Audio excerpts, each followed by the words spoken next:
कहने के लिए आया हूं कि जो दृश्य 1947 में हुआ था वही दृश्य तो आज बांग्लादेश के अंदर हम सबको देखने को मिल रहा है। 1.5 करोड़ हिंदू किस तरीके से बांग्लादेश के अंदर आज चिल्ला चिल्ला करके अपने आप को, अपनी अस्मिता को बचाने के लिए गुहार लगा रहे हैं, और दुनिया के मुंह सिले हुए कथित सेकुलरिस्ट भारत के अंदर भी इनके मुंह सिले हुए, एक भी शब्द इनका नहीं निकल रहा है, क्योंकि उनको भय है कि अगर इन निरीह कमजोर लोगों के इस पक्ष में इन्होंने आवाज निकाली तो इनका वोट बैंक खिसक जाएगा। वोट बैंक की चिंता है, लेकिन मानवीय संवेदना इनकी मर चुकी है। मानवता के रक्षा के लिए इनके मुंह से एक भी शब्द नहीं निकलने वाला है, नहीं निकलेगा, क्योंकि इन्होंने आजादी के बाद लगातार उसी प्रकार की राजनीति को प्रेरित और प्रोत्साहित किया, उसको लेकर के आगे बढ़ते रहे। ये लगातार बांटो राज करो की उस राजनीति के तहत ये लोग देश के अंदर कार्य करते रहे। अंग्रेजों से सत्ता इन्होंने उस समय प्राप्त की। ये वास्तव में भारत की सत्ता का नेतृत्व नहीं कर रहे थे, बल्कि अंग्रेजों के ही, ब्रिटिशर के ही मानस पुत्रों के रूप में इन्होंने भारत की सत्ता को उस रूप में संचालन करना शुरू किया जैसे ब्रिटिशर इस देश के अंदर कर रहे थे। और आज उसी का दुष्परिणाम यह देश लगातार चुकाया है, अखंड हिंदुस्तान चुकाया है। लेकिन हमारा संकल्प है, महर्षि अरविंद ने जो 1947 के पहले उद्घोषणा की थी,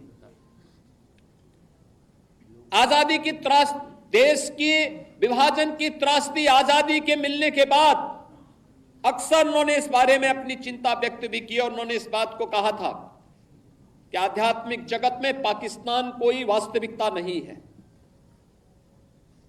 या तो उसका भारत में विलय होगा या पाकिस्तान इतिहास से समाप्त होगा, हमेशा के लिए समाप्त होगा। हमें अपनी उन गलतियों का परिमार्जन करना पड़ेगा जिन गलतियों के कारण विदेशी आक्रांताओं को भारत के अंदर घुसने, भारत के पवित्र तीर्थ स्थलों को अपवित्र करने, भारत की परंपरा और संस्कृति को नष्ट करने का एक अवसर जिन्हें प्राप्त हुआ था, उस प्रकार की गलतियों को, वह विभाजन की जो त्रासदी तक हमें पहुंचाया है, वह जातीय विभाजन के रूप में, क्षेत्रीय विभाजन के रूप में, भाषाई विभाजन के रूप में,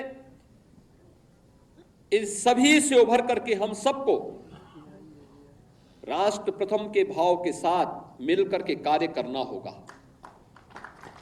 भारत की आजादी इस बात के लिए हम सब का आह्वान कर रही है।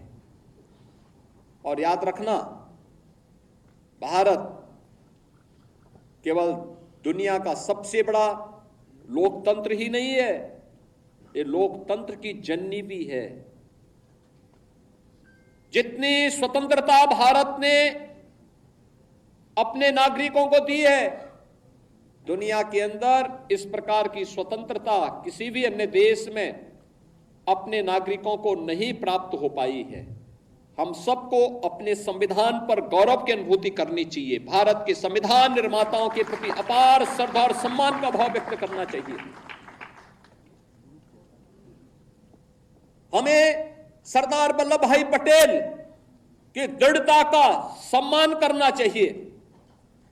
हमें बाबा साहब डॉक्टर भीमराव अंबेडकर के प्रति सत नमन करना चाहिए, जिन्होंने अपनी पीड़ा को दबाने के बावजूद भारत की एकता और अखंडता के प्रतीक भारत के संविधान को भारतवासियों को प्रदान किया।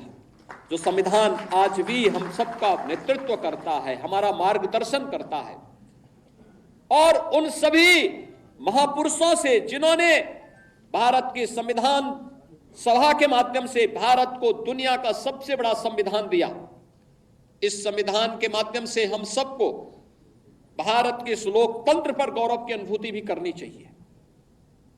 और इस लोकतंत्र के साथ मिलकर के कैसे हम लोगों को जो स्वतंत्रता मिली है, इन स्वतंत्रता के उन नायकों के प्रति श्रद्धा का भाव व्यक्त करना होगा जिन महापुरुषों ने अपना सर्वस्व भारत की आजादी के लिए समर्पित करके अपने आप को बलिदान किया।